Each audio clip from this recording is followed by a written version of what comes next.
ఈ రోజు సతీష్ కుమార్కున్న విలువ, సతీష్ కుమార్కున్న గౌరవము, సతీష్ కుమార్కున్నటువంటి కల్వరి టెంపుల్ సంఘము సతీష్ కుమార్ యొక్క తెలివితేటల వల్ల కాదు, మరి సతీష్ కుమార్ పట్టుకొని ధ్యానిస్తున్న బోధిస్తున్న జీవము కలిగిన గ్రంథము ఈ రోజు సతీష్ కుమార్ని ఇక్కడ నిలబెట్టింది.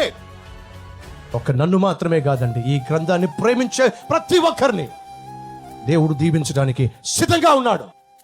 ఈ గ్రంథాన్ని బోధించడానికి కావలసినటువంటి ఆత్మీయ సత్యాలను మోకాల మీద పడి తెలుసుకునే వారికి ఈ గ్రంథము ఆధారము, ఈ గ్రంథమే ఆశ్రయము, ఐశ్వర్యము. అడుగుతున్నాను, ఎంతమంది ఆలకిస్తున్నారు దేవుని స్వరాన్ని? అమ్మా, అయ్యా, నీ జీవితంలో వచ్చే ప్రతి అవసరము ఈ గ్రంథమే తీరుస్తుంది. ఈ గ్రంథములో ఉన్న దేవుని వాక్యమే నీకు కావలసిన ధైర్యాన్ని, కావలసిన నిరీక్షణను, కావలసిన విశ్వాసాన్ని, కావలసిన ఐశ్వర్యాన్ని అందిస్తుంది.